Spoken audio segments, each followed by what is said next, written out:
Haley. I'm Ty. I'm Jen. And you're listening to Mania Manslaughter.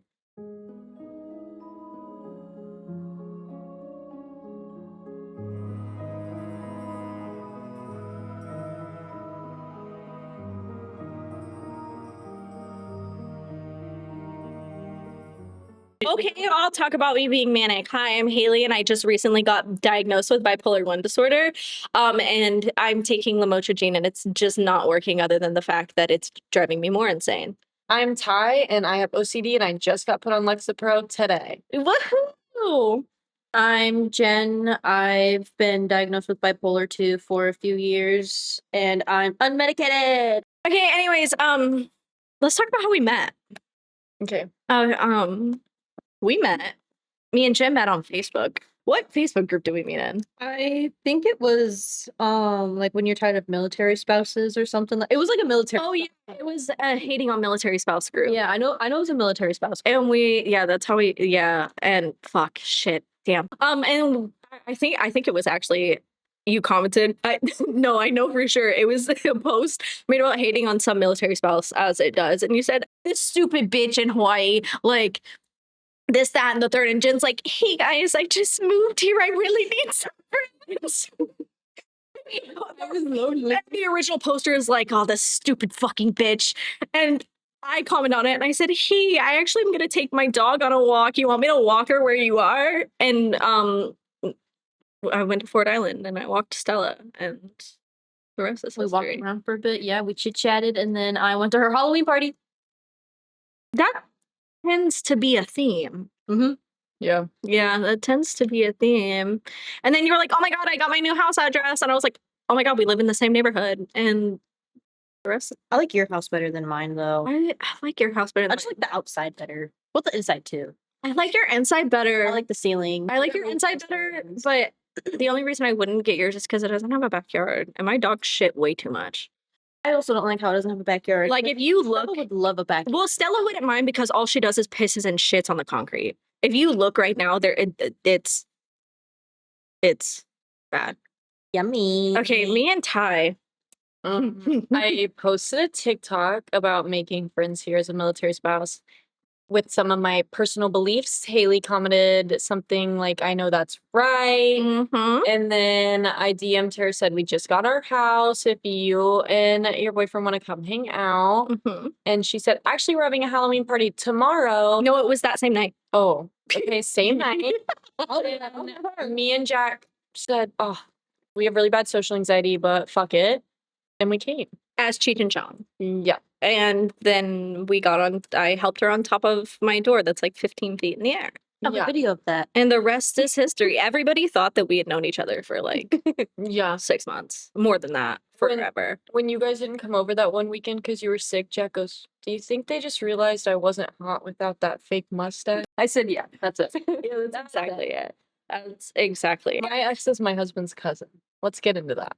And he was a groomsman in our wedding, and my kids call him uncle. Let's get into it. And with that being said, let's go ahead and get into this case. So this is a local case. It happened in 1948, so way fucking back before any of us were even thought about being had, I guess. I don't even think my parents were. No, they weren't. Your dad was born, Caleb. Sorry, Aubrey. Sorry, Aubrey. Okay. So this is going to be not a multi-parter, but like there's one big case in this, and then there's like small little like urban legends or like, you know, like other things in here if you must. Okay. So we are going to be talking about the murder of Therese Wilder. Therese Wilder was born January 17th, 1879. She's not old anymore because she's dead, but to an unknown mother and father, obviously, because she was old. She was born in 1879. I don't know why we would know her mother and father. Anyways, in Grass Valley in Nevada County, California. So I had to look up to make sure that like the sources weren't being funky, but there is a county in California called Nevada County, but that's where she was born. Not yagadoo skip it boppity. Not much is known about her childhood. Or about like any of her past life before she was murdered, unfortunately. But family members and neighbors have stated that she was lovely, kind, and caring. I can hear my voice echoing through there, and it's scaring me. Anyways. She was a kind, caring lady who was always willing to help out and share her food with the community. Keep that in mind, the sharing the food part with her community. She married William Chauncey Wilder in 1917. Not much is known about him either, not even his birthday. But he did help start Wilder's Steamship Co., a Hawaiian steamship line, later merging with an Inter-Island Steam Navigation Co., a large steamship company responsible for transporting goods and passengers among the Hawaiian island chains. Unfortunately, damn it, William passed away in 1926 at only 60 years old, leaving Therese a widow. Stella having an autistic spasm of licking. Keep your tongue in your mouth. Keep it in there. And fix your damn paw. Bro, her face straight up said, "How about you bored?" Look at her. Stella, keep your tongue in your mouth. So I'll give you a basis of what happened to her before I get into the actual. Stella, I'm literally going to wring your stupid fat neck. She said, I can't, Dad. I'm autistic. That's actually what got her diagnosed with autism, was her excessive licking. Shovel's definitely autistic. Oh, for 100%. sure. For sure. 100%. For sure. On the morning of March 11th, sometimes it's reported as March 10th. I can't find like exactly, but I'm pretty sure it was March 11th of 1948 at 3939 Nu'uano-Pali Road. Two escaped convicts broke into Therese's home and brutally assaulted, beat, and unfortunately killed her, leaving her for dead, bound, and gagged, alone for 5 days until she would be discovered by her housemaids and her gardener. And that's the gist of what we're about to get into. What year was she killed? 1948. And so March of 1948, which March is just a terrible month as it is. I found out I got cheated on in March. I got raped in March. That could have been a fun fact. Ellie was born in March. Oh, sorry, Ellie. My grandpa was born in March. Sorry, Grandpa. My grandma was also born in March, and she died on her birthday. She died at 12:04 in the morning on her birthday. Yeah, she was holding on for dear life. I don't fucking know why. I said my birthday. She said, I want to go out on the day that brought me in. That's iconic. It is. She's kind of a bad bitch. But I didn't really know her because she had dementia for 22 years, and I think I was like 19 when she died. So I didn't really know who My Patricia grandma was a was. prostitute and a bad person. So. Anyway, subscribe to the Patreon so you get out after hours. Find out So you can find out why Tyler's last name really isn't Kane, because that was just one of her John's last names. the milkmaid. Literally. Anyways, okay, so the criminals, we're going to get into the two people who were later, spoiler alert, who were later convicted for the crime, John Palikiko and James Majors. Before we get into the real deep shit of it, let me tell you a little bit about them. I tried to like not give you too much about them because nobody fucking gives a shit. But anyways, so John Palikiko was born April 7th, 1918 to George Palikiko and Victoria Palikiko in Honolulu. Palikiko's parents divorced when he was young, which is when he started to go downhill. My parents got divorced when I was 9 and told me on Christmas morning that they were getting divorced when I was 9. Crazy. After buying me a sewing machine for Christmas. They could have waited till the next. I was literally making pillows, like tiny pillows. Yes, I sewing- at least waited. Yes, that's when my lore started. My mom was like, Daddy's going away. And I was like, where to? And my dad was like, me and your mom are getting a divorce. I was like, yeah. Right. I was 9 years old. My parents are still together. I had like a disgustingly happy child. I know. I did not. Anytime I talk about it, Jack goes, "Who fucking cares?" So, you know. Well, that's when he started to go downhill. He was arrested at 17 and sentenced to 3 years of probation for burglarizing and breaking into a home. After his release, he decided to join the army in either 1938 or 1946. I know that's a big gap, but I found both. I couldn't find which one, but it was more reported 1946. Palikiko was then arrested for robbing sailors of their watches and wallets and received a payout of 50 cents. I did the conversion. It was $10. So 50 cents back then is $10 now. He was then sentenced to 10 years at a Schofield brig. And he was transferred to an Oahu prison later for a previous escape attempt out of that Schofield brig, which is where he would later escape successfully. So now let's get on to the other one. James Majors, born on Oahu in 1927. He was a troubled kid from the start. Most of his early life is also unknown, but some reports state that he was in the draft for the Korean War I could only find like certain things on Ancestry that said that he was in the draft. I don't know if he ever got drafted or if he ever joined the service. I'm not sure. Regardless, he was in and out of jail starting at the age of 10 for burglary, petty thefts, and breaking and entering. He was placed in a Salvation Army juvenile detention center for juvenile delinquents in 1937.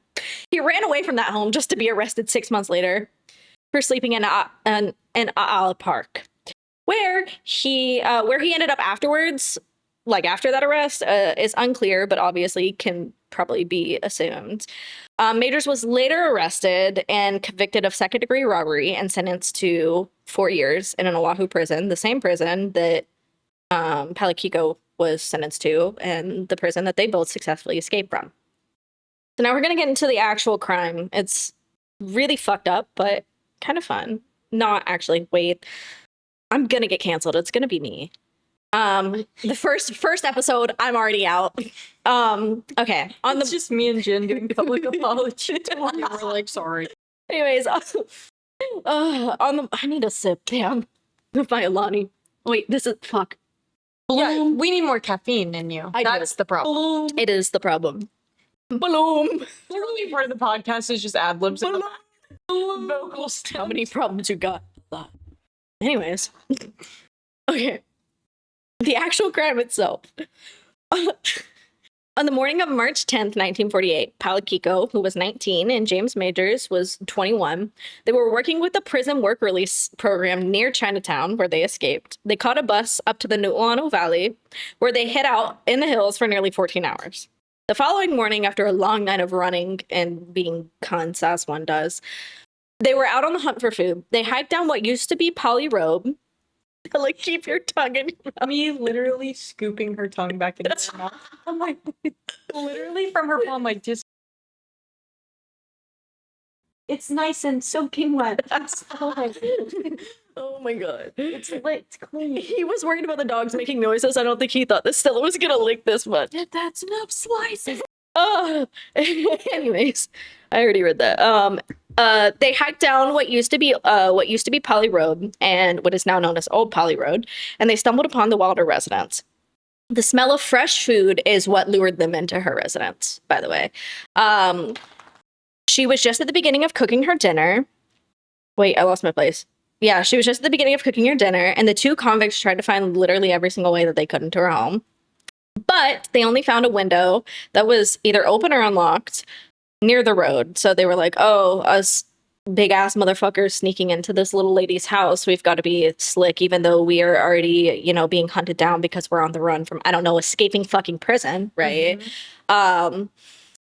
But they eventually found their way into the home. But when they made their big asses, when they made their way through the window, they realized that the room that they went into was locked from the inside, so they literally couldn't get into the rest of the house. So Major's big ass decided that he was going to crawl through a medium-sized air vent, is what it said, was what the sources said, to the next room, go around, unlock the door, so that Palakiko could come out of that room, and so that they could scrummage through the house for food, which I don't believe that was their only motive, but they were notorious for breaking and entering, so... As they were scrummaging through the residence, it is reported that Mrs. Wilder heard the commotion and asked, "Who are you and what do you want?" It is also reported in Palakiko's confession, "Stella, you're driving me cuckoo." Anyways, it is also reported in Palakiko's confession that he then grabbed her arms and said, "Lady, we don't want to hurt you. We just want some food." As anybody else with fucking common sense does, she tried to run away. This infuriated them for some reason. Especially because they were on the run after, I don't know, like I said earlier, fucking escaping prison. Stella, please. I'm begging you. Stella, can you just go lay down? I don't want to have to yell at you on the podcast. Okay, or sit in Nancy's lap. Look at her. Stella, say it. Say it with your chest, girl.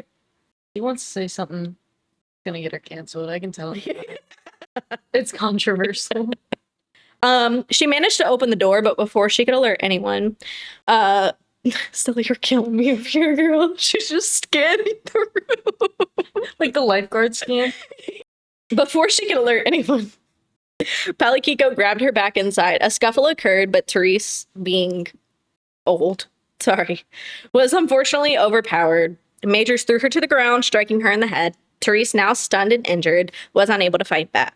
The two bound and gagged her before carrying her unconscious body to the bed, where they repeatedly beat her and, trigger warning, supposedly, possibly, maybe raped her. Stella, you cannot be licking her hand while I'm talking about rape. You can't. I zoned out. I was invested. I didn't even realize. She's always licking something. Oh, baby, it's okay. I just slapped her so hard in the head it made no noise. Anyways, we'll get into why I said possibly later. Just keep that in mind. It's reported that Stella, you're killing me. You look so bad right now. Oh my god. Okay. It's reported that Palikiko struck her twice more in the head, and right after, Majors struck her in the jaw, resulting in a broken jaw. They left her on the bed, bound and gagged, where she would later be discovered 5 days later. Palikiko and Majors then proceeded to take some of her food and then ate it under the chemo bridge, which was right next there. I don't know why they decided to just take the food and were like, oh, let's go scrummage underneath the bridge, but which is where James Majors would later get his nickname Chemo. K-I-M-O, not C-H-E-M-O. Not like the drug. Not like cancer. Not like the cancer chemo, but like the bridge. And then for some odd reason after that, they returned to the same area where they escaped from, and that's where they remained until the night of Friday, March 12th. They then attempted to steal a car, but then the owner came out and caught them and called the police. The two stayed there waiting for police. And they were like, oh yeah, we're just on the run. Just murdered a woman. Just hanging out. Casual Saturday night. Yeah. Just chilling. Escaped from prison. What do you think the cops were gonna do? Be like, you can't steal cars and escape jail. Have a nice night.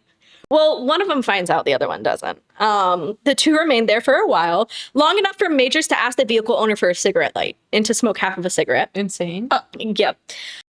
Before punching him and then just taking off.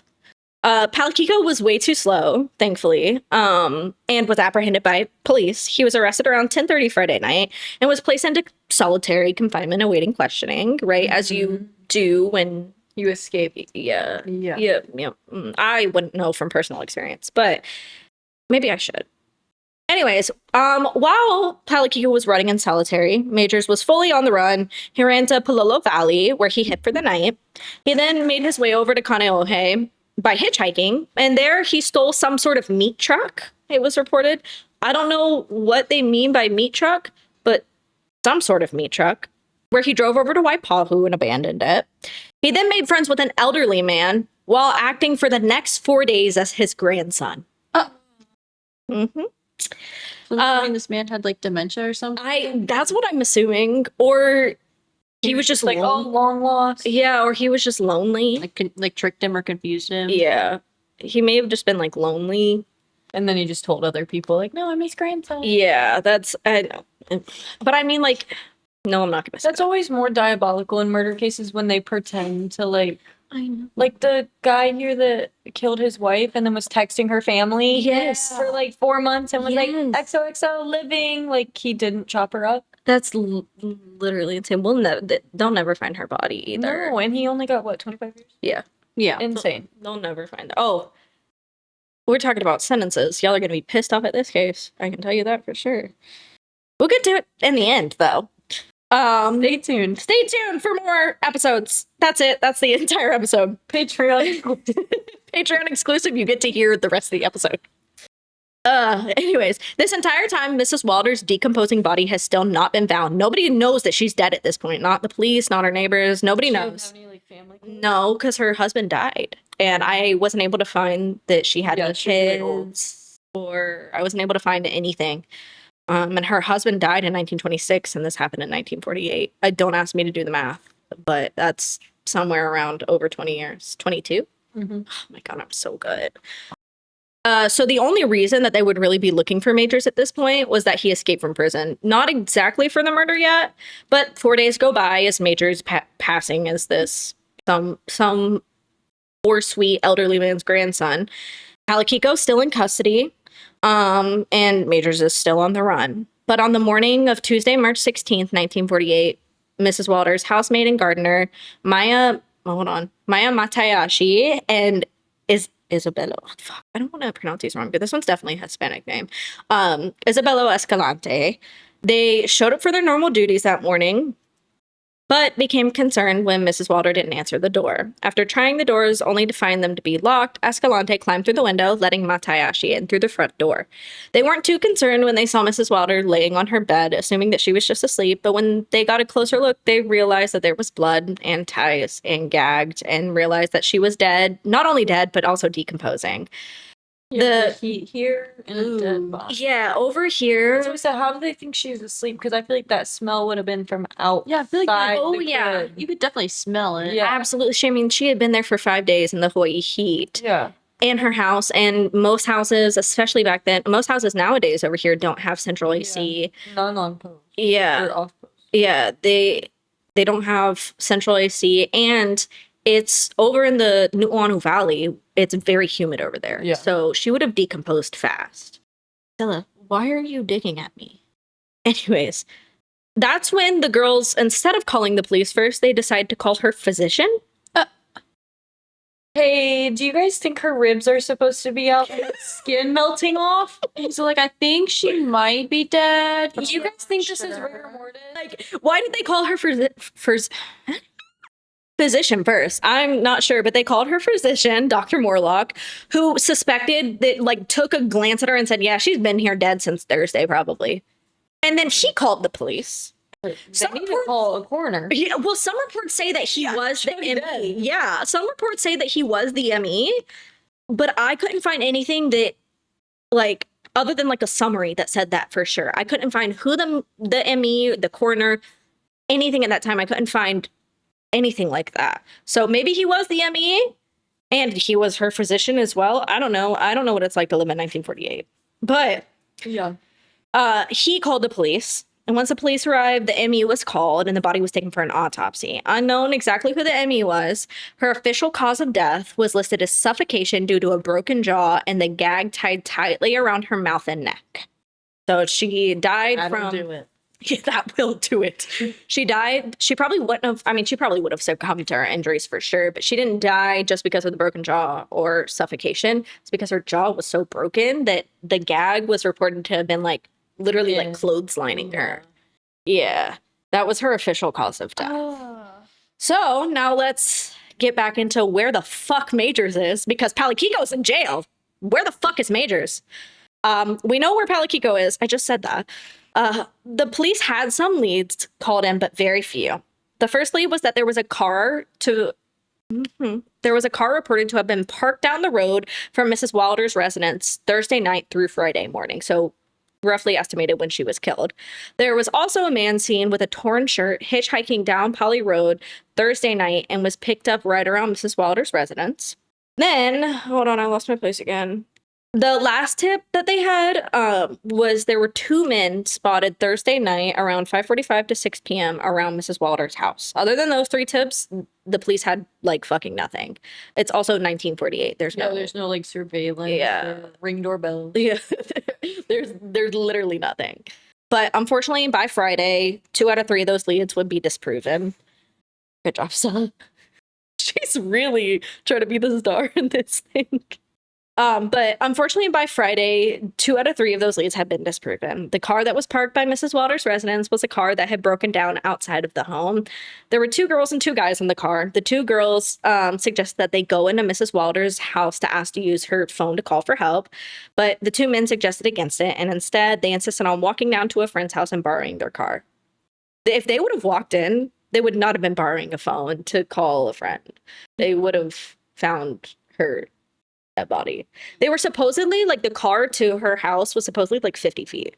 So they were just like sitting there for hours, like 50 feet away from her decomposing body. Not their fault that they didn't find it, but that would probably fuck me up for a little bit. So the guys did walk down to the friend's house and started borrowed the car. The man seen with the torn shirt was also disproven. He had heard about the chaos and he willingly went into the police station the next day and was cleared and ruled out as a suspect. I couldn't find that guy's name, probably obviously for protection reasons, but I couldn't find anything about him. At this point, according to the police chief, every officer was out on foot patrol looking for the two possible men and what evidence the two possible men could have left behind. It wasn't until officers searched Majors and Palikiko's hideout and found 2 raincoats that they had stolen from a nearby residence before Mrs. Murder's Wilder. Yep. Perfect. Mrs. Wilder's murder. Palikiko admitted into breaking into homes looking for food, but left out the fact that they brutally beat and tortured Mrs. Wilder.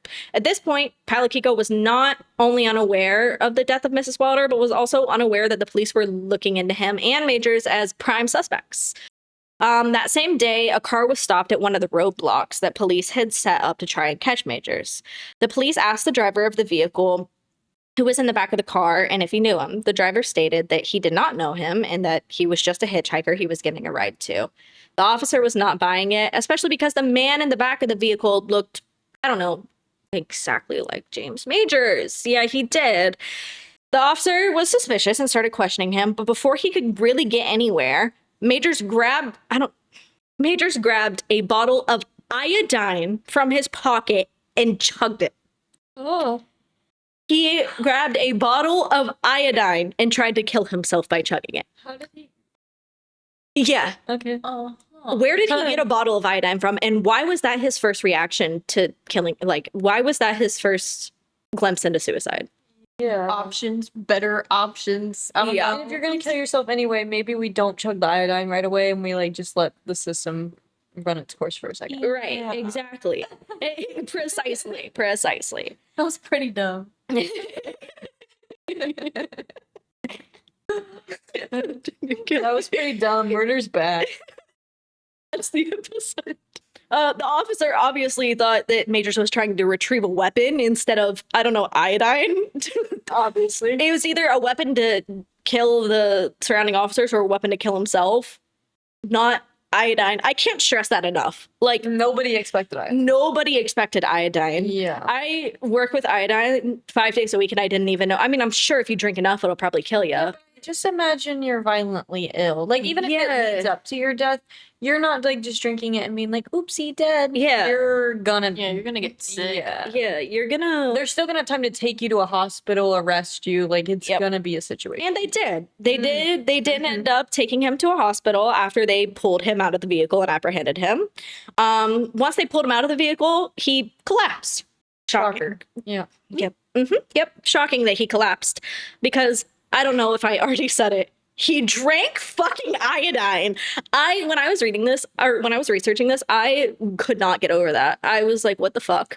But when we both said that, and I almost said, Jinx, you owe me a blowjob, but then I was like, I don't know if Caleb can, like... oh man, Caleb, dude, Jinx, you owe me sex. Damn. Yeah. I like that. Yeah. Cute. Yeah. Like, I quirky. can't get a blowjob, so ours isn't even fun. I mean, we could. We could figure out a way. Yeah. Anyways, before being taken to jail, like you said, Majors was transported to a nearby hospital and had his stomach pumped. Once he was stable, he was transported to jail and was awaiting questioning. But he wasn't aware that Palikiko was not only in jail, but he had talked. And not only had Palikiko talked, he also took the cops back to the crime scene and reenacted the entire thing out. Well, that's great. Yeah. But it didn't really matter for Majors because Majors admitted that while he was posing as a grandson for 4 days, that he read about Mrs. Wilder's death in the newspaper and then confessed to beating her, tying her up, and leaving her for dead. So it wasn't hard to really get a confession out of them, or so we think. We'll get into that. So now we're going to get into the charges and the trial. Majors and Palikiko were both charged with first-degree murder, murder while committing the crime of rape, murder while attempting to commit the crime of rape, and murder with extreme atrocity and cruelty. I couldn't really find original court documents. I did find appeals and stuff like that, which I will get into, but I couldn't find the actual original court documents where, like, the evidence, what statements, what witnesses were used, and stuff like that, or necessarily how they were convicted exactly. But they even really have, like, court transcribers? Yeah. I found the appeals I found from 1951, 54, and 62. So 51 isn't too far. I did find some in the appeals, but I'm gonna keep that when I get into the appeals. But I do know that they were both jointly tried and convicted of the first-degree murder of Therese Wilder. The other 3 counts that I mentioned, the murder while committing the crime of rape, murder while attempting to commit the crime of rape, and murder with extreme atrocity and cruelty, those 3 counts, they had to be tried with that to prove that first-degree murder was the appropriate charge, because if they weren't able to prove that, they would have to prove premeditation. Yeah. But the 2 were sentenced to death by hanging and given an execution date. I didn't even know Hawaii had that. Oh, we'll get into that. They don't anymore. Oh. After this case, they didn't. Oh. Yeah, go pee, girl. I actually also have to pee. Go piss, girl. Go piss. Go piss, girl. This is so chaotic, and I love every second of it. I love every single second of it. Jack texted me, kids are down, everything's great. Hope you're having an amazing time. I'm having a drink and playing my game. XOXO. He is literally ChatGPT. Slay. He is ChatGPT. Mm-hmm. It's like really funny when Jack like tries to emotionally talk, because I always giggle and he's like, this is why I don't do it. But like literally the other night I was like, come on, come tell me everything you love about me. And he was like being genuine and I couldn't get through it because I kept on and Jack, it's really hard to be nice to you. Okay. That was like when we were all having like the most like insane back and forth conversation in the group chat earlier, and Jack responds, nice. And you know, I know for a literal fact he was responding to Jen saying she was from Ashland, because Jack's tism is he'll literally, if he's in a group chat, whatever he said, he's only responding to his like. That's how Caleb is. Caleb, I'll send him like 45 text messages and he'll respond to like 1 or 2. Yeah. And I'm like, okay, well, you missed my other 43 points. Yep. I'm surprised I did that math on the spot. I have to pee also. That's why I'm like getting pains from it. Am I dehydrated? Why do I not have to piss and everybody else does? I need up my water. I think that you might be dehydrated. I need up my water. Okay. Somebody go piss on. She becomes a piss girl. She pisses on everything. So her nickname is Piss Girl. Oh, that's wet right here from where she was licking. Love that. Oh, good. You came to lick by me, queen. Hi. I love eating in bed, and then before Jack gets off his game, I scoot all my crumbs to his side, and I go, okay, good night. I would go berserk. Oh, he doesn't like it. I would go insane. He's gotten out the vacuum when I'm already half I'm not asleep. allowed to eat in our bed because I'm a messy eater. I get crumbs everywhere. Yeah. See, it's not really. We have the silk sheets, so they swipe off really easy. I had silk sheets in Alaska, and I told my dad he can go in our room, and I guess he thought it was from like some weird sex thing. So he like moved my blanket and was like, I don't know, I saw silk sheets, and like I just left, and I was like, it's just better for your face, and like they weren't red crushed velvet sheets with Jack's face on it, like it was silk. Think silky sheets are for sex? Yeah, calm down. I mean, they keep you cold. So I mean, it Lube could be stains helpful. them really bad. Does it? Yeah. Mm. I've never had anything in my butt except Jack. I've never been. Well, So no. It's a crazy thing to. I think I just like went through a phase after I had Eleanor where I was like, I never really lived my life. I have 2 kids. Like, let's do anal. You know? Nobody else has. I just had a phase because my ex-husband's in the closet. He's like, clip your hair up. And Oh no, he sent while he was on deployment. He sent me things that he wanted for Christmas, and it was a pointy dragon dildo.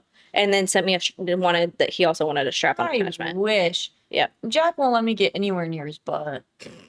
I didn't get anywhere near his butt. I will tell you that. Anyways, back to this terrible murder of this like 60-year-old woman. So, okay, yeah. They were both sentenced to death by hanging and given an execution date of September 22nd of 1951. But on September 21st of 1951, a petition was presented to a single justice of the Supreme Court of Hawaii only hours before their scheduled execution. The petitioner, Kalakiko's sister, because he was too pussy to do it himself, alleged that the convictions violated the U.S. Constitution, primarily arguing that the defendants, and I know the cats are going fucking crazy, dude. Talk. They're going cuckoo. But primarily arguing that the defendants' confessions were involuntary, obtained through force and denial of counsel, and that one statutory definition of first-degree murder, quote unquote, extreme atrocity or cruelty, was unconstitutionally vague. No, gagging and tying somebody up seems pretty like atrocious. Yeah. And cruel. Mhm. Yeah. Yeah, it's pretty self-explanatory. But you'll be happy about this. The justice denied the petition, rightfully so, finding that all constitutional claims had already been fully litigated and rejected by both the Supreme Court of Hawaii and the U.S. Court of Appeals for the Ninth Circuit. And okay, Kiko's just going crazy by herself now. And that the statute in question was constitutionally valid. However, you just hear Sounds like a fucking herd, like the herd that killed the dad and Lion King. She's this big, but she weighs 10 pounds. She's fat. Anyways. However, because of uncertainty over whether a single justice's denial constituted a final decision, appealable to the Ninth Circuit, the justice referred the petition to the full Supreme Court of Hawaii and stayed the execution pending the court's decision. So that meant that they were not getting executed as of right now. Yeah. So they're still in prison, they're still on death row, but as of right now, they're not going to be killed. Ew, tomato. Oh no, don't boo tomato yet, queen. We'll get into it. So the two submitted an appeal again, this time in way more detail. Essentially everything that they just said, but over exaggerated.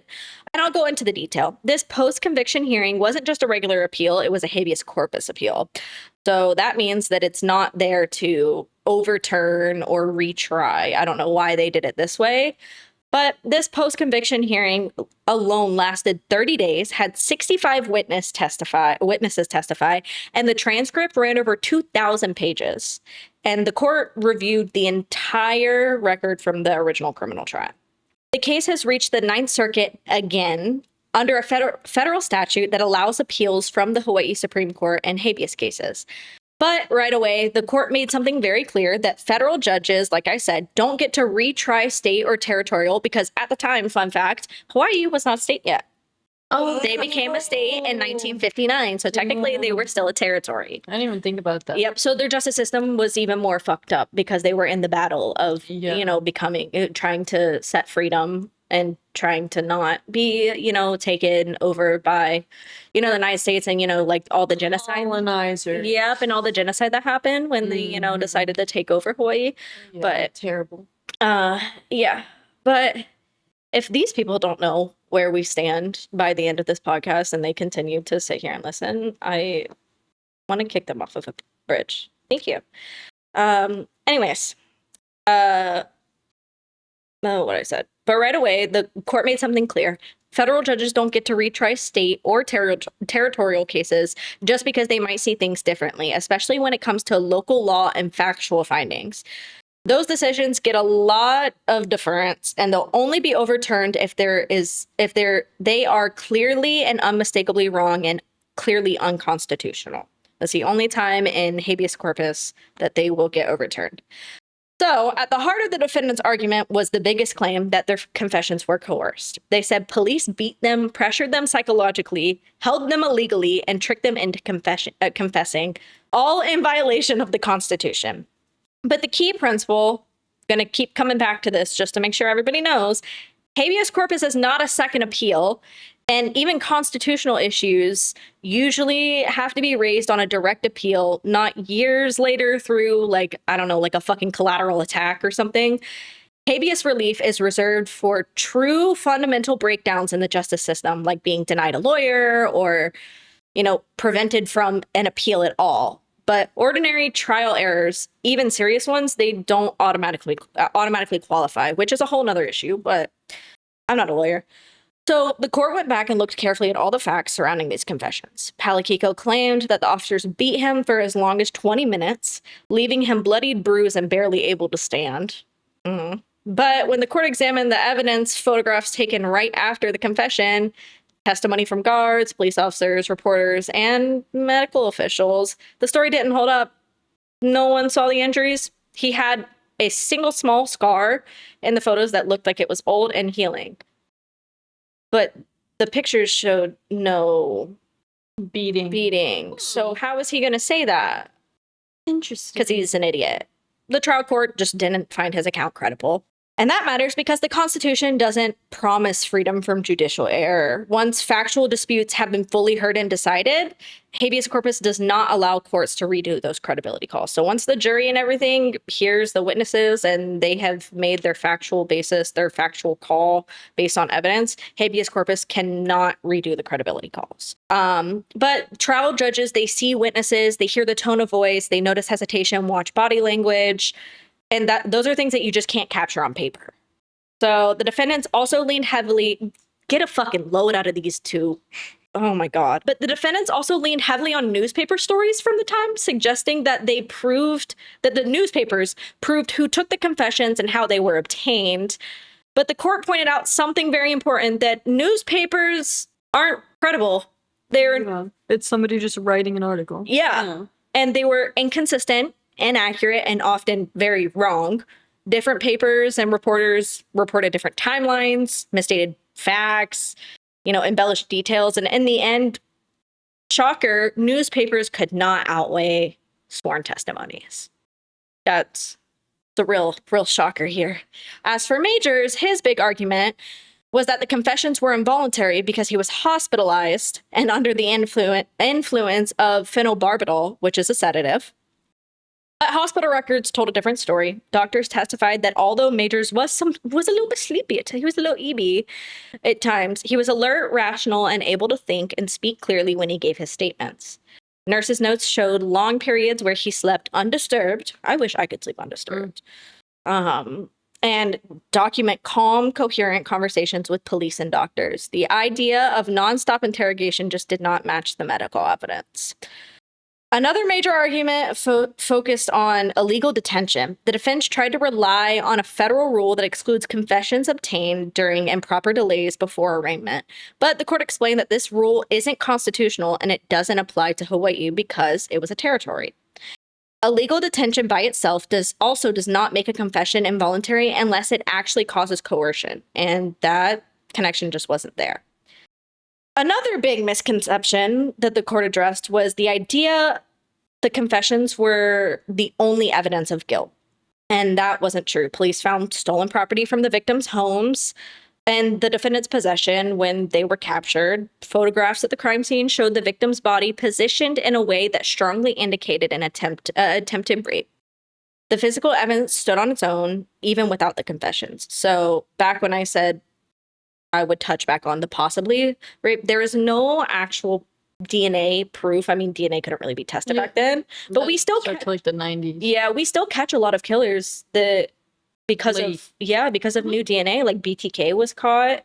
They find like a lot of undiscovered like dead babies who they're related to through genealogy and shit now. Because they kept the DNA evidence and then tested it later on, but there was no like semen found at the scene that I could do like find. A rape kit in the 40s. Yeah, like there was nothing that they could really do, but they said that her body was positioned in a way that strongly indicated attempted rape.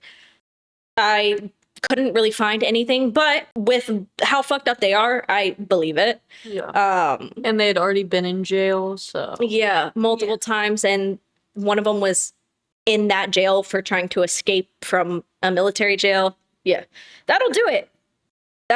That'll do it. But under Hawaii law, those actions went well beyond mere preparation and qualified as an attempt. And importantly, Hawaii treats anyone who participates in a crime, who helps, encourages, or assists as principal. So even if only one defendant carried out all of the acts, the other one, because they were just there, would still be held exactly legally responsible. The defendants also attacked Hawaii. This one really gets me. The defendants also attacked Hawaii's first-degree murder statute, especially the phrase extreme atrocity and cruelty, claiming it was too vague. The court wasn't persuaded by that, obviously. The language had been in the books since the 1800s, borrowed from a Massachusetts law, and consistently applied in the courts for decades. Judges and juries had no trouble understanding what it meant, but obviously the defendants did, I'm sure, because I'm sure that they were not intellectual at all. But they understood what it meant. Conduct that's more brutal than what's ordinarily involved in murder. Murder itself is already brutal, but This was like way. Yeah, she was just a random lady. They tied her up. They left her knowing nobody would find her because she was like, you can assume if it's an old lady that lives alone, Yep. nobody's gonna find her. Yep. And but they couldn't understand why their actions were We just murdered atrocity her. or cruel. Come Yeah. on, guys. Like we just tied her up. It's not that big of a We just deal. broke her jaw and made her suffocate and left her for dead in 5 Yeah, days. she probably suffered. Oh well, like that's literally that's crazy. That's crazy. She was asking for it. Yeah, that's probably what they fucking thought. Dude. Oh, I hate men. Go ahead. She hurts a nerve with that one. Guys, sorry. Go ahead. Anyways, Jen goes, so what was she wearing? Hey, what was she wearing when they broke into her house though? Real quick, I just am wondering. oh god. Anyways, the Constitution doesn't require perfect precision, especially when the conduct clearly falls within the heart of what the fucking law prohibits. Yeah. That ties into another important point of these idiots and their appeal, that criminal law often depends on matters of the degree, and those judgments belong to the juries. Defendants who push the boundaries of legal conduct take that risk that a jury will decide that they crossed the line. And the jurors decided that they crossed the line because they did. There were also claims that police and prosecutors suppressed evidence, but after reviewing everything, the court found no proof of deliberate concealment of material evidence. Most of the alleged omissions were minor, irrelevant, or the result of reasonable judgments about what mattered at trial. So they just withheld things that didn't matter at the trial. This one too. Claims of unfair media coverage was another one of their big points. It's the 40s. Hey. Yep, it's the 40s. Yep. Uh-huh. Yeah. What media are you covering? Newspapers? Well, I can't read, so it's not like it. Well, I guess I'm reading right now, but the crime was widely reported, yes, but the coverage faded out before the trial, and the defendants never asked for a change of venue or delay, so they weren't really worried about the media coverage at the time. And also, publicity alone doesn't amount to a constitutional violation. And as long as it's like an unbiased jury, the media coverage shouldn't fucking matter. Exactly. And finally, the court emphasized something fundamental. Again, emphasizing habeas corpus is not about deciding guilt or innocence all over again. Arguments about what really happened or whether the crime was possible in the way that the prosecution described in the original trial are matters for trial and appeal, not collateral review. After examining the entire record, the court reached a firm conclusion. The confessions were voluntary, the trial was fair, and the statutes were constitutional. There was strong evidence of guilt even without the confessions, and no constitutional rights were violated. For all those reasons, the denial of habeas relief was affirmed. But shortly after this appeal, Governor Samuel Wilder King, does that name sound familiar? Wilder? Yeah, he was related to Therese Wilder by marriage. Changed their death sentences to 90 years to life in 1954. In 1957, the death penalty in Hawaii was outlawed, and widely because of this case. Because there was so much discrimination that was claimed, and why they got the death penalty. So this case was one of the big ones that outlawed the death penalty in Hawaii. So that confirmed that the two would never be put to death for their crimes. But again, in 1962, the two idiots brought to court the same appeal, that they were beaten and coerced into their confessions and all of the same shit, all of that. But this time, Governor John Burns overlooked the appeal, and on December 21st, I don't think y'all are ready for this. On December 21st of 1962, changed their sentence again to parole, and they were both released the same day. Mm-hmm. As you do with violent men. The two only spent 6 years in prison for the brutal murder, beating, torture, and attempted rape of Mrs. Wilder. It's disgusting. They spent 6 years. So fuck you, John Burns. Hello. Yeah, point blank. They were paroled. That's insane.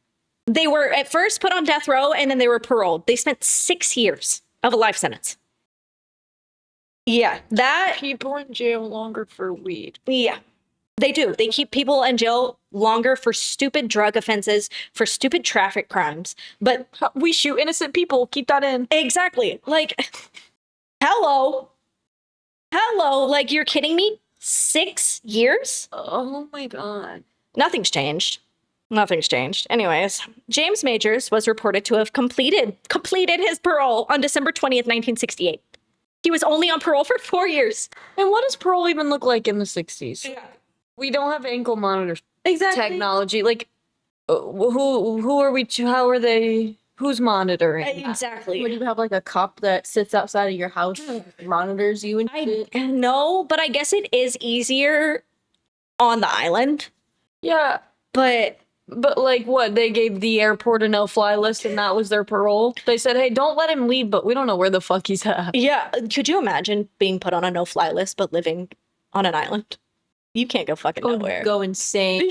I would literally go insane. Anyways, that has nothing to do with that. But yeah, he completed his parole 4 years after he only served 6 years for brutally torturing, murdering, and attempted raping a A woman. bunch of crimes leading up to this. Yes, got correct.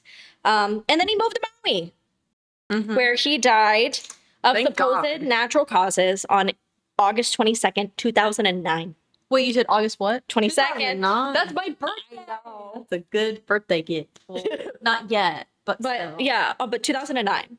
So you were alive. I was alive. Yeah, You were 9. I forgot. You were turning 9. That's right. That was my 9th birthday. Yeah. And He died on your 9th birthday. Now I have another reason to celebrate. But according to his obituary, y'all get a load of. Could you imagine if I said that about my birthday? No, I'm a little. Celebrate 9/11. I'm not even gonna say anything because that has to go on the after hours. It's so crazy. It has to. But it gets crazier because according to his obituary that I found, his funeral service and everything was private. By the way, Came. yeah. Who cared? Oh, who cared? Is his children, his 2 daughters, and his grandchildren. Wait, so somebody went on to marry him post parole, or are these Post parole. Okay. Yep. Oh no, it gets Got it. it gets worse. And fuck him and have children, and his kids also reproduced. I found their Facebook profiles, and I found their Facebook profiles and everything because of their names were listed in the obituary. Did they back him? Like, were they at his funeral? Like, our poor dad, who was wrongly accused in 1960. Like, Well, his grandchildren in the obituary were listed as his caregivers. oh, I'm putting a pillow over my grandpa's face. You have me. Yep. But his daughter, one of his daughters that he had after he murdered Therese, he named her Teresa. No. Yes. Automatically, no. Joking. That was my literal next line that I typed here. It said, "You're joking." Because 1,000%, even if he was trying to get people to believe, oh, I'm innocent, you scary ass named your daughter Exactly, after the Teresa. victim. Uh-huh. And he probably was like, well, What? the victim's name was Therese, and I named her Teresa. He named her Teresa. He named his daughter, biological daughter, Teresa, after he murdered a lady named Therese. You're meaning to tell me there's no connection? And his nickname throughout his life after the murders was Chemo. And the Chemo Bridge is right next to her house where he stole her food after murdering her and ate it. You're meaning to tell me that there's no correlation between either? Guys, that's just one big coincidence. Come on. Yeah, like you're fucking kidding me. But I said, of course, that there's nothing that's stating that the 2 names are linked. But he knew what the fuck he was doing with that. And that was just like a final fuck you. And that's just like a power move to be like, I got away with it. Yeah, like you're kidding. You're kidding. But on the contrary, James Palaquico violated the terms of his parole, was sent back to prison to serve a 3-year sentence, and he died in prison of supposed unknown causes on September 11th, 1974. They both died on their birthdays. Except you weren't alive. A lot of people died on my birthday. Sorry.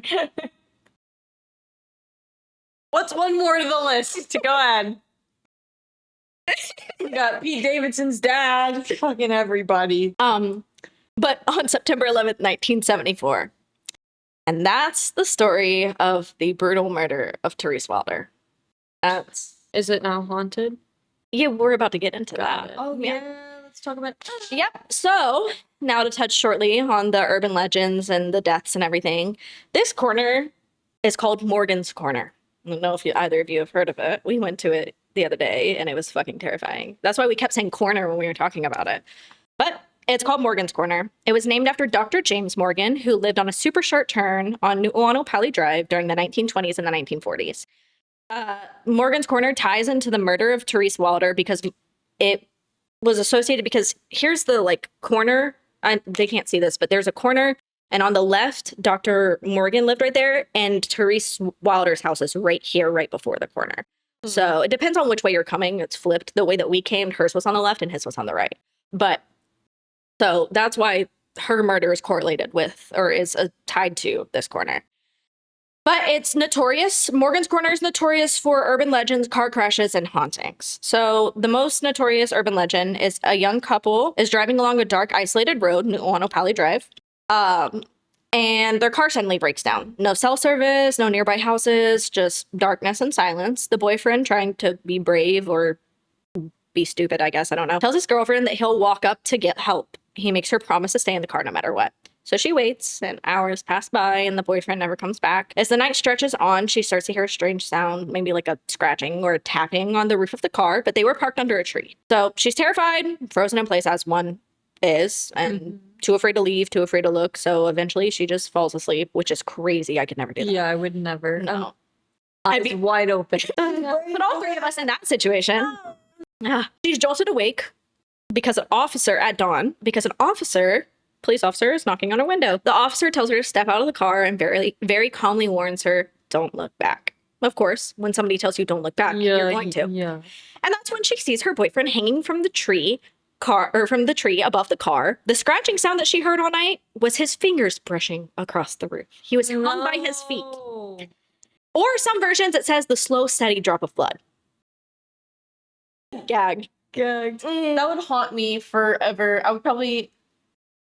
Yeah, I would easily end myself. Yeah. And not continue living after that. I'd be like, are you serious? Like, he was above me the whole time and I didn't And his fingers. And then you feel bad, but also so scary. Yeah. You're like, oh, I was so scared. Yeah, no.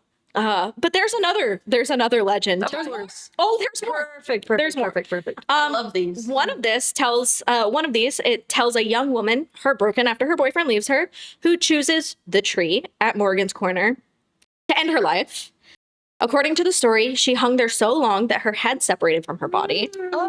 Some say if you look up into the trees at night that she's still there waiting, and others claim that her headless body roams the area searching. Oh, I don't like that. Yeah. No, thank you. Yeah, you know how I was telling you guys when we got to that corner, we thought it was a different corner. When we got to that corner, we were like, oh my God, we need to turn around. We need to turn around. We turned around. We backed into the spot where the tree is. No.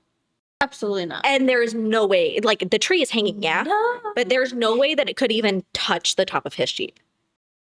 Yeah. So we didn't know that until after we got home. But to understand why, I know I'm getting chills. Yeah. But to understand why people still believe this place is haunted, we have to go back way, way far before cars or roads to the Battle of Nu'uanu. So centuries ago, this was before the Hawaiian island chain was the Hawaiian island chain. Centuries ago, this land was the site of one of the most violent and decisive battles in Hawaiian history. Here, armed forces, roughly 9,000 warriors from Oahu and Maui, clashed with Kamehameha's army of about 12,000 warriors from Hawaii Island because they all wanted to take over Oahu. The fighting was brutal and relentless, surging through what is now Old Pali Road and Nu'uanopali Drive. Warriors were driven back, cornered, and ultimately forced over the cliffs of Nu'uanopali to their deaths. Thousands died in this very area, and some believe that when that much blood is spilled, when that many lives end violently in one place, something remains behind. To this day, you can still go to the Nu'uanopali Lookout that's nicknamed the Wind Tunnel. You can still see bones down. And it's also reported that people see marching warriors down that street at night, which is kind of terrifying. So this is the last part. It's about the deaths and the car crashes that happened. So as early as 1938, people were openly complaining about how dangerous the Nu'uanu side of Pali Road had become. Letters were pouring into people and warning officials that the road was narrow. Yeah, that road is narrow. When we drove down it, we were not expecting it to be as narrow and as fucking creepy. I cannot express how creepy it was. Not one it I was like that. It was Especially in the big year of 2026. Hey, let's light up the road. yeah. And we're driving past, I'm like, oh, there's her address, because her house isn't up anymore, but it says 3939 Nu'uanu Pali Drive, and it's a gated community with a bunch of condos in it. Yep. As we've always done, is build condos on haunted land. Yeah, exactly. And we didn't even get to James Morgan's house because we were too scared. We turned around. Also, it was 9 o'clock at night. How do people live? I would never know. I wouldn't either. But Creep me out. facts. But one particularly blunt letter to the editor. Wow, I'm spitting bars over here, and I didn't even know it. One particularly blunt letter to the editor described it this way: the junction of the road up to the Morgan's S curve was what it was called at the time. There wasn't even 40 yards of straight road. The curves were tight, pavement was slick, trucks had to crawl uphill in a low gear while cars squeezed past them. And to make matters worse, women and children often stopped alongside that corner to pick ginger flowers, like the natural shampoo, when they were in bloom, right in the middle of the stretch where hundreds of fatal accidents had already occurred. By July of that same year, the Department of Public Works was pushing revised plans for a Nu'uanu Pali tunnel. Their goal was simple: eliminate the worst curves entirely, but residents along Old Pali Road strongly opposed the idea, and the public at large didn't seem particularly interested, so the plan stalled. And while officials debated and delayed, accidents kept happening. Even after the original death curve was widened, I don't know how they widened it. Like, how was it any smaller? How was it any? Yeah, I don't know how it was any smaller. But the winding road through Nu'uanu continued to claim lives, and by 1938, newspapers had started calling the most dangerous section Morgan's S curve, named after Dr.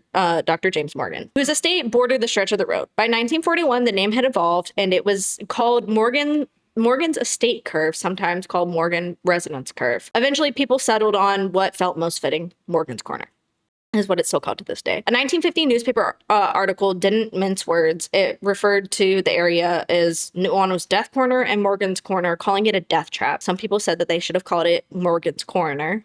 I kind of took that out, but then I also put it back in because I was like, wait, this is kind of fucked up, but it's also kind of funny. The article pointed out that for more than 30 years, officials had talked about fixing the curve, always finding one. Jen, you just killed me with that. She's leaning over here and she goes, She did the thing. you should have kept the hand in the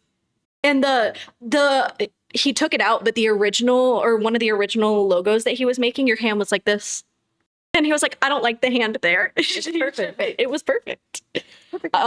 But they, for years, obviously, they had talked about fixing the curve, always finding one excuse or another to delay it, legal battles, funding issues, and expressed highway tied up in litigation. And the traffic was only getting worse because at that point, it's after World War II, and military troops are being... We're colonizing again. Yeah, we're colonizing even worse over here. Yep. Too. Exactly. But by the early 1950s, Morgan's Corner had earned its reputation, unfortunately. Accident photos appeared regularly in the newspaper, cars wrapped around trees, buses tipped awkwardly off the road, and motorcycles destroyed. At the same time, the territory was, because still Hawaii is a territory, it wasn't made a state until 1959. This is in 1953. At the same time, the territory was working on plans for a new highway that they would allow drivers to bypass Nu'uanu Pali Drive entirely. But construction was yet again delayed, shocker, like construction always is, this time by a legal battle with a landowner of Lester Marks. Whoever the fuck you, Lester Marks. But I don't know why, but I don't like your name. Yeah, Lester's a shit name. And his last name is Marks. You got two first names. Like, you're kidding. You got two first names. Oh, I met somebody the other day, and their name was, oh my god, it was Jack David John. Yeah, dumb. And I was like, three first Jack names. Jingleheimer Schmidt. Literally, it's what Jingleheimer Schmidt. Oh my god. Anyways, the proposed highway would cut his 17-acre estate in half. Poor guy. The territory offered $12,000 at the time in the 1950s. I did the conversion again, which is equivalent to nearly $140,000 just to take 7 acres of his land. But the case dragged on for years, and meanwhile, traffic kept flowing and accidents kept happening. Between 1949 and 1957, nearly 200 accidents on that curve happened. Dozens of people were injured, and 3 people were killed, all at that corner. Finally, in 1956, the legal battle ended, and Mark's estate was split. Lester and Elizabeth kept 10 acres, and the territory acquired the other 7, including their home. and said, "Fuck you, we're taking this part of we're taking the part of your land that has your home on it. So You can't sleep here anymore. you can have 10 acres, but you can't have your home." It has to be under that tree. Oh, Mhm. Scary. No, Oh, not under the tree. not under the tree. You're really good with words. I think I'm really bad at being alive. Yeah, true. You mean you were born on 9/11? Hey now. The new Nu'uanu Pali Drive, running from Carter's Corner above Country Club Road to Reservoir 4, was finally completed in October of 1958. With most of the traffic rerouted, Morgan's Corner was largely bypassed, and travel through Pali became safer. Crashes dropped significantly after that, but still, tragedy didn't disappear entirely. A few accidents, even deaths, occurred along the old road in later years. But interestingly, researchers found that only 2 incidents believed to be suicides, and neither happened at Morgan's Corner itself. They happened a little further up the road at places that you may recognize: Judd Trail and Jackass Ginger Pond. So Jackass Ginger Pond, you have to go on Judd Trail to get it, or to get to it. And Judd Trail is the trail that Palikiko and Majors took to get to Mrs. Wilder's home, and Jackass Ginger Pond is practically in her backyard. So, Interesting. yep. But people who pass through the area talk about chills. Chicken skin is what locals call it. I found that out, which, I mean, makes sense. Yeah. Chicken skin, if you ever rub like chicken skin, yeah. I mean, it makes sense. And the feeling of being watched, some hear whispers, others say the air itself feels different. And when Caleb and I went there the other night, we had, again, tightness in chest, super cold, teary-eyed, very uncomfortable, and we felt like we weren't welcome there. Like, it was, once we hit that curve, it was like done for. But that is the story of the murder of Therese Wilder and the legend of Morgan's Corner. I really like conspiracies and like creepy stories where like haunted areas. Yeah. Now I'm kind of like There's a lot over here. I'm intrigued. There's a lot over here. That would be a good one for you to do. Bro, I would never go there with Jack, because Jack's ass is being like, wait, I heard something getting out of the car. He's climbing in the tree and hopping down Oh on the my God. windshield to scare me. It was so creepy. It was so creepy. It was terrifying. But I kind of feel like ghosts, how I feel about animals, of like they could sense my vibes and like, you know what I mean? Like, you know, when you go to a zoo and you're like, a bear wouldn't maul me because like they would know. If Like, not friend, why friend shaped? That's what I'm saying. I feel like I'm not ever afraid of being haunted because a ghost is gonna be like, oh, she's not here to fuck with me. She's minding her business. Yeah, I'm just not afraid of being haunted because I just Your like life don't is care. haunting enough? Yeah, my life is truly haunting. She said, I'm haunting myself. Yeah, so what's the difference? What makes the Yeah. difference if I'm doing it? Honestly, a ghost would be more fun than like my own thoughts. Precisely. Dennis, I'm scared of cats. Oh, I thought you said you're scared of cats. I was like, but you have a cat on You you said, right "Don't- now. Don't look back. Don't look back. Scary cat. Because if you look back, you're gonna see somebody hanging with their fingers over your car. How fucking terrifying! Yeah, I don't like that. No, I didn't like that either when I first. No, I don't. Yeah. Oh, I just want to know like what happened to him. And there's no truth to those urban legends. Supposedly, I believe in them because I believe in all urban legends. And but- there's like no way that we would ever be able to find proof of every documented right, suicide Yeah. exactly. from that era. But he was hanging by his feet. Yeah, that's what he was hanging by his feet, and his fingers were. Yeah, What happened? yeah, me too. It's. If she falls asleep, I can't get over that. I could. Yeah, how would she fall asleep? I'd be. Yeah. That's literally how I would be. I would, Bro, like, no shot. absolutely false. not. And the history behind it, not only like poor Mrs. Wilder and her being a widow, and then you know they took advantage of so many sad old people. yes, like Majors took advantage of that sad old man After he murdered a sad old lady Yes. whose husband died. Perfect. whose husband died literally like 22 years prior. Yeah, that's what in the beginning Yeah, when I when said you said pay she attention handed to out- because she would always give out food to the community. Not gonna be like, hey, I'm hungry. Can I have something to eat? Yeah, and it's not like they really had like as soon as they escaped, Yeah, their there wasn't faces were media. planted all over the TV. She wouldn't have known. He would have just been like, "Here you go." Yeah. But like even after that, but like before that, the Battle of Nu'uanu and how the Hawaiian Island chains became the Hawaiian Island chains because of Chief Kamehameha, that alone is enough to make it haunted. But then you add a murder to it, a murder of a poor, sweet, innocent old lady who was just trying to cook. And then they drug it out, which I always feel like if something's going to be haunted, it's because you pissed off the spirit. And I Facts. feel like maybe telling everybody, hey, what we did wasn't brutal, pissed her off. Probably pissed her off, yeah. If I'm a ghost, I'm irritated. Oh, absolutely. I'm not a ghost and I'm irritated. I would haunt his entire, like, their entire bloodline. Yeah, no grandkid is safe for me. No, The well, rest of my Teresa, the daughter of James Majors, she died last year. Well, probably because she's haunted because her dad named her fucking Yeah, she died of some kind of illness. Her other daughter, Jamie. If you told me she died of cancer and was on chemo, I'd go, Oh, the connections are too much. I'm pretty sure she did have cancer. I'm not gonna lie to you, but I could be wrong. But just from stalking her and her family's, social medias and stuff, I'm pretty sure she had chemo, or she had chemo. Fuck. She had cancer. Haley's in their private messages. You think he did it? Yep. Hey, quick question, Teresa. You think he did it? I didn't find out until this morning that Teresa died. I was like looking. I was like, I want to know when she was born to see if it was afterwards. But she got married in 2001, and her kid is 20 right now. So it was, and she talked about like how her dad like had kidnapped her at like 11. Teresa? Yeah. And also, I looked into it on the court cases. In 2003, she filed a domestic abuse case against him with a temporary restraining order. And 3 days later, he filed it against her. And then it was dissolved like 4 days later. She requested for it to be dissolved. Interesting. Yeah. As scary men do. Yep. Yeah. And the fact that they only spent 6 years. Diabolical. Yeah, that's a literal slap on the wrist. James Majors went on to like have kids and have grandchildren and died to supposed natural causes on Maui. A beautiful island. Yeah. Living his life. Yeah, Like, he got living to his live a fucking nice life. At least Palakiko died in prison. That's true. He died in 1974, so. But at least he ended up back where he was supposed to be. But the fact that he even got the chance to get out on parole, and their parole was only 4 years, is literally fucking insane. Anyways, I don't know how to end this. Well, that's all, folks. See you next week with another story. And that's we're it. always keeping it manic. No worries. Yeah. That's no it. worries there. Stay manic. Bye.